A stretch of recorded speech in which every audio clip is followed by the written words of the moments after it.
We have before us the opportunity to forge for ourselves and for future generations a new world order, a world where the rule of law, not the law of the jungle, governs the conduct of nations. When we are successful, and we will be, we have a real chance at this new world order, an order in which a credible United Nations can use its peacekeeping role to fulfill the promise and vision of the UN's founders. Out of these troubled times, our fifth objective, a new world order, can emerge, a new era.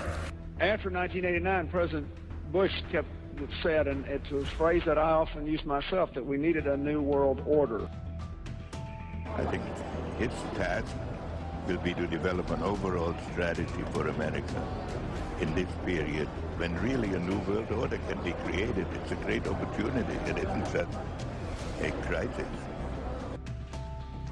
What is at stake is more than one small country. It is a big idea, a new world order, where diverse nations are drawn together in common cause to achieve the universal aspirations of mankind: peace and security, freedom, and the rule of law. Such is a world worthy of our struggle and worthy of our children's future. So, in conclusion, ladies and gentlemen, a new world is emerging. It is a new world order with significantly different and radically new challenges. And the hope that each of us has to build a new world order. And I strongly believe India will be a central actor in the new world order. ये new जो world order होगा उसमें भारत का क्या role देखते हैं आप सब अनुभव करते होंगे कि Now we can see a new world coming into view. A world in which there is the very real prospect of a new world order. In the words of Winston Churchill, a world order in which the principles of justice and fair play protect the weak against the strong.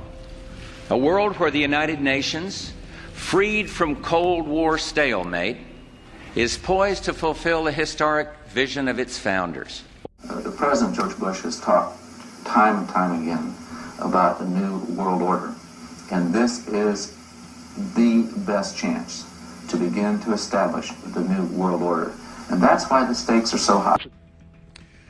But it is the awareness itself that will drive the change. And one of the ways it will drive the change is through global governance and global agreements. Now, much has been said by the Secretary of State and others about a new world order, about a defining moment in history. I have no doubt about the potential of this moment to be defining in terms of history, but that definition can be negative as well as positive. And how negative or positive it will be will depend on what kind of new world order we really create. Can it truly be said that the United States of America, trading off better treatment to China for an abstention on a vote, cozying up to Syria with its record of support for terrorism, or making promises to other countries in exchange for a hold your coat, you go ahead and take the risks and casualties endorsement, can it truly be said that these create a new world order? Can it really be said that we're building a new world order when it's almost exclusively the United States who will be fighting in the desert? Not alone, but almost. Displaying pride and impatience and implementing what essentially amounts to a Pax Americana. Is that a new world order? Can it really be said that this is a true new world order when it lacks a true United Nations collective security effort with the full measure of international cooperation and burden sharing which that should carry? With the end of the Cold War, Henry Kissinger pointed out in his superb book on diplomacy, he said, "None of the most important countries which must build a new world order have had any experience with the multi-state system that is emerging. Never before has a new world order had to be assembled from so many different perceptions, or on so global a scale. Nor has any previous order had to combine the attributes of the historic balance of power system. As I've told you before, because I love it so much, they also created the Great Seal of the United States. And that Great Seal of the United States has on it, Novus Order Seclorum, a new order for the centuries, for the ages, forever. There is a chance for the President of the United States to use this disaster to carry out what his father, a phrase his father used, I think, only once, and hasn't been used since, and that is a new world order. During the conflict with Saddam Hussein, which he handled so superbly in a short-term sense, but he kept talking about a new world order. And then President Bush, at the end of that war, promised he would give 4 graduation addresses, 4 commencement addresses, describing that new world order and what America's role was going to be in it. Turned out he gave one of those addresses and canceled the other 3 and talked about something else. That's what, because they weren't. And this present window of opportunity, during which a truly peaceful and interdependent world order might be built, will not be here for too long. You believe deeply in your system, and we believe just as deeply in our system. It is not our common beliefs that have brought us together here, but our common interests and our common hopes.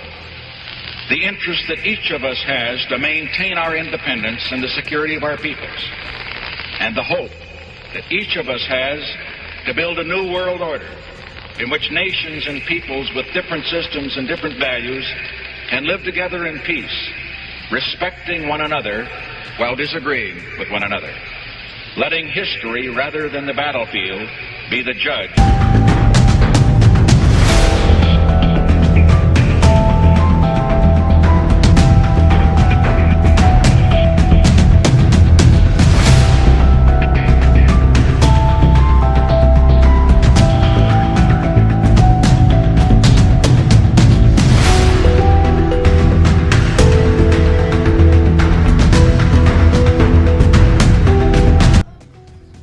2009 is also the first year of global governance, with the establishment of the G20 in the middle of the financial crisis. The climate conference in Copenhagen is another step towards the global management of our planet.